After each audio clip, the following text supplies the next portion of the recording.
जय माता दी, जय मां कामाख्या। देवराधा ट्रस्ट सत्यवाणी चैनल से आप धर्म से संबंधित ज्ञान सुन रहे हैं। आपके प्रश्न, हमारे उत्तर। हिंदू सनातन धर्म में बहुत सी चीजें किताबों में तो दी गई है, परंतु हम पढ़ नहीं पाते, समझ नहीं पाते हैं, तो प्रश्न अनुत्तरित रह जाते हैं। हम आपको आज उन्हीं प्रश्नों में से कुछ प्रश्नों का उत्तर प्रदान करेंगे। प्रश्न यह है कि घर की साफ सफाई में पुराने जमाने की फटी पुरानी रामायण जी, फटी पुरानी सुंदरकांड की किताबें, कुछ हनुमान चालीसा, कुछ दुर्गा सप्तशती, कल्याण इत्यादि किसी को प्राप्त हुए हैं, पर वो सब इस अवस्था में है कि उनका प्रयोग नहीं किया जा सकता, पढ़ नहीं सकते हैं। कहीं पे चूहे ने काट दिया तो कहीं पे उदी लग गई है, कहीं पे कीड़े लग गए हैं, पन्ने पलटा रहे हैं तो टूट रहे हैं, ऐसी अवस्था में है। तो उन पुस्तकों का क्या किया जाए? ये तो हमारे धर्म से संबंधित किताब। तो घर के अंदर ऐसे कहा जाता है कि कोई भी अटाला नहीं रखना चाहिए।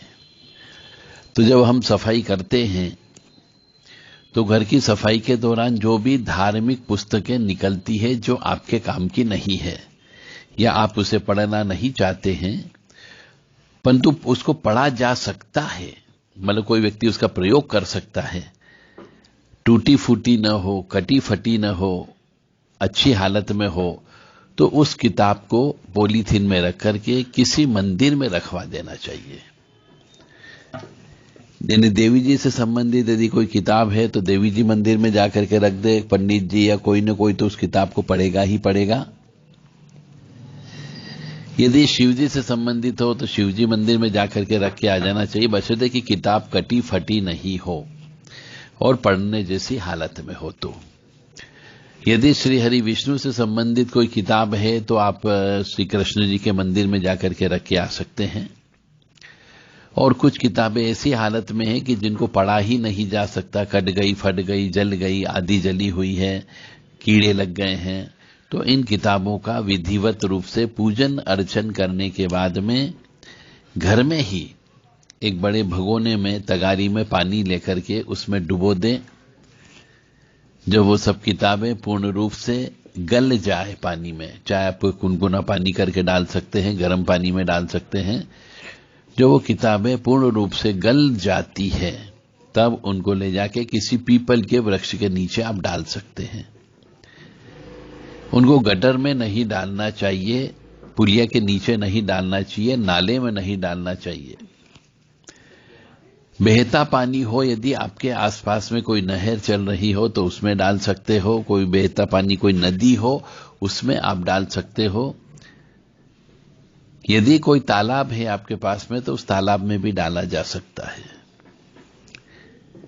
तो जो पुरानी धार्मिक किताबें कटी फटी अवस्था में हैं, उन किताबों को आप इस तरीके से अपने घर से बाहर कर सकते हैं। उसमें किसी भी प्रकार का कोई भी पाप कर्म नहीं लगता है, जल में विसर्जित कर सकते हैं। अब दूसरा प्रश्न ये आता है कि क्या चंद्र ग्रहण होता है, सूर्य ग्रहण होता है, तो क्या ग्रहण काल में पुस्तक देख करके, धार्मिक पुस्तक देख करके क्या हम कोई स्तुति या कोई स्तोत्र का पाठ कर सकते हैं? तो सूतक में, ग्रहण काल के सूतक में या ऐसे भी सामान्य सूतक काल में धार्मिक पुस्तक पढ़ने पर किसी प्रकार का कोई भी प्रतिबंध नहीं होता है। तो मनुष्य धार्मिक पुस्तक से ग्रहण काल में, चाहे वो सूर्य ग्रहण हो चाहे चंद्र ग्रहण हो, उसमें किसी भी पुस्तक से कोई भी स्तोत्र या मंत्र का पाठ कर सकता है। उसके लिए किसी प्रकार का कोई भी दोष नहीं लगता है। तीसरा प्रश्न यहां पर यह है कि भैरव जी की पूजा करते समय हम ध्यानस्थ अवस्था में रहते हैं, मंत्र जप करते हैं, उस समय हमें काला सांप दिखाई देता है। तो इसका क्या अर्थ होता है? यदि हम भैरव जी की पूजा करते हैं, चाहे मंदिर में करें, चाहे घर में करें, चाहे शमशान में करें, और जब हम भैरव जी की पूजा करते हैं और ध्यान करते हैं, ध्यान करते समय यदि हमें काला सांप दिखाई दे या हरा सांप दिखाई दे या सफेद सांप दिखाई दे, एक सिल्वर कलर का सांप हो सकता है, गोल्डन कलर का हो सकता है, ब्लैक कलर का सांप हो सकता है, यदि ये दिखाई देते हैं तो समझना चाहिए आपके साथ में भैरव जी चल रहे हैं, भैरव जी की कृपा आपको मिल रही है और आपने जो पूजा दी है उस पूजा को वो स्वीकार कर रहे हैं। अब यदि काले कलर के सांप उस पूजा के दौरान नजर आते हैं, भैरव जी की पूजा के दौरान नजर आते हैं, तो समझ जाइए काल भैरव जी की कृपा आपके ऊपर आ रही है। यदि हरे कलर का सांप आपको दिखाई देता हो उस दौरान, तो आपको समझना चाहिए कि बटुक भैरव जी की कृपा आपके ऊपर आ रही है। और यदि गोल्डन कलर का सांप दिखाई देता हो तो समझना चाहिए स्वर्णाकर्षण भैरव जी की कृपा आपके ऊपर आ रही है। और यदि चांदी का कलर, सफेद कलर का सांप दिखाई देता हो तो आपको समझना चाहिए कि उसमें महालक्ष्मी की कृपा आपको प्राप्त होने वाली है। तो पूजा करते रहिए, और ये जो ध्यान में नजर आते हैं उनका सबका अलग अलग अर्थ होता है। यदि किसी व्यक्ति को ऐसे ही पूजा करते समय कुछ चीज ध्यान में आती हो, कुछ दिखाई देती हो और कुछ चीज समझ में नहीं आती हो, तो आप देव राधा ट्रस्ट से उन प्रश्नों का उत्तर आप प्राप्त कर सकते हो। प्रश्न यह है कि हनुमान वडवालन स्तोत्र या दुर्गा कवच या पंचमुखी हनुमत कवच, इनमें से कौन सा शक्तिशाली है? हमारे यहां पर सभी देवी देवताओं को शक्तियां प्रदान की गई है। हनुमान वडवालन स्तोत्र जो है, यह सभी प्रकार के भूत प्रेत, ऊपरी बाधा, तंत्र बाधा को काट करने का काम करते हैं। तो मनुष्य यदि रोजाना 27 बार सुबह और 27 बार शाम को हनुमान वडवालन स्तोत्र का पाठ करता हो और दशांश हवन करता हो, तो उसके ऊपर ऊपरी बाधा, तंत्र बाधा, काला जादू का प्रभाव नहीं होगा। परंतु यह आप सोचे कि हमने करना प्रारंभ किया और तुरंत असर हो जाए, ऐसा नहीं होगा। यह कम से कम 1 वर्ष तक लगातार करते रहना पड़ता है और आगे भी करना पड़ेगा। आप सोचते हो तुरंत का तुरंत आपको इधर आटा भी नहीं लगे, उसके पहले रोटी मिल जाए, तो ऐसा नहीं हो सकता है। तो जितने भी स्तोत्र होते हैं, चाहे दुर्गा कवच हो, चाहे काली कवच हो, चाहे हनुमत कवच हो, सभी शक्तिशाली हैं अपने आप में, बशर्ते कि इनको नियमित रूप से लगातार किया जाए तो ये फायदेमंद प्रदान करते हैं। और तंत्र बाधा, शमशानी क्रिया, मसानी क्रिया, खिलाया पिलाया, इन सब से बचत कर सकते हैं। इसलिए बच्चों को शुरू से ही, बचपन से ही आपको जिसका चंद्रमा कमजोर होता है, जिसके ऊपर ऊपरी बाधा लगने की संभावना होती है, या जिन बच्चे का शनि राहु की युक्ति होती है, यदि इस बच्चे की कालसर्प दोष होता है, नाग दोष होता है, पितृदोष होता है, ऐसे बच्चे को तो जन्म से ही ये चीज सिखा देना चाहिए कि रोजाना 11 बार पाठ करके ही वो घर से बाहर निकले। हनुमान वडवालन स्तोत्र बहुत शक्तिशाली है।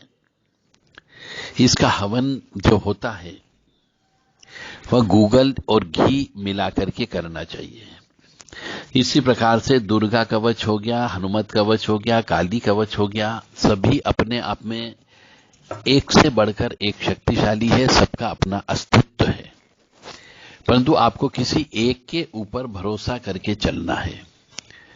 किसी एक शक्ति के चरण को पकड़ लीजिए, उनसे संबंधित जितने भी स्त्रोत होते हैं उनका पाठ करिए, जितने भी कवच होते हैं उनका पाठ करिए, उनसे संबंधित जितनी भी स्तुतियां होती हैं उनका पाठ करिए।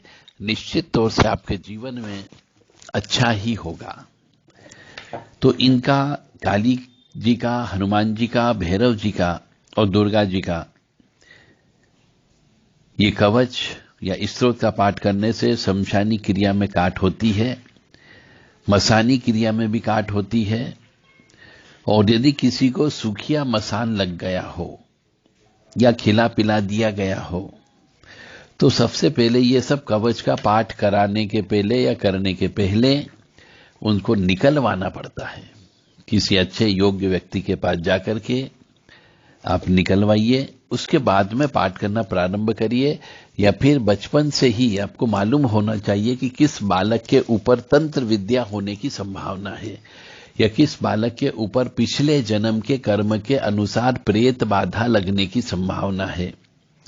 तो ऐसे बालक को जन्म से ही आपको हनुमान वडवालन स्तोत्र, हनुमान चालीसा, बजरंग बाण इत्यादि का पाठ कराते रहना चाहिए और हनुमान जी के दर्शन कराते रहना चाहिए। कई बार मनुष्य के ऊपर तंत्र बाधा लगने से, सूखिया मसान लगने से खाया पिया नहीं लगता है और अंत में उसकी मृत्यु हो जाती है। तो जब तक अभिचारिक कर्म, जो षटकर्म होता है, वह शरीर में रहता है, तब तक उसके ऊपर ये खाया पिया अंगे नहीं लगता है। और कवच के जो पाठ करते हैं उससे भी उसके ऊपर असर नहीं होता है।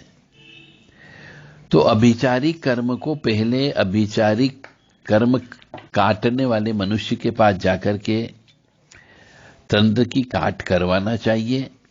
तंत्र की काट करवाने के बाद में फिर इन कवच का प्रयोग करना चाहिए और लगातार फिर जप करते रहें, कवच का हवन करते रहें।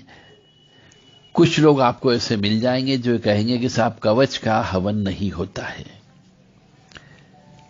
कवच का हवन होता है, परंतु गूगल, घी, काले तिल मिलाकर के हवन करना चाहिए, दशांश होम करना चाहिए, ताकि उस शक्ति को जिसका कवच का पाठ करते हैं उसको बल मिलता है। हवन करने पर कोई भी प्रतिबंध नहीं है, इस बात का ध्यान अवश्य रखें। तो आप कवच का भी हवन कर सकते हैं, बशर्ते कि गूगल, घी और काले तिल का प्रयोग करें, किसी के कहने और बहकावे में नहीं आए और अपनी जिंदगी को सुखी, समृद्ध और सुरक्षित रखने के लिए विशेष तौर से तंत्र और अभिचारिक कर्म और षट कर्म से बचने के लिए जो पावरफुल स्त्रोत होते हैं उनका पाठ करते रहना चाहिए। मैं पुनः कहूंगा कि यदि कोई तंत्र हो गया है तो पहले तंत्र को कटवाइए, उसके बाद कवच का पाठ करना प्रारंभ करना चाहिए, तो ही वह कवच काम करेगा, अन्यथा काम नहीं करेगा। जय माता दी, जय मां कामाख्या। यदि किसी मनुष्य को तंत्र कटवाना हो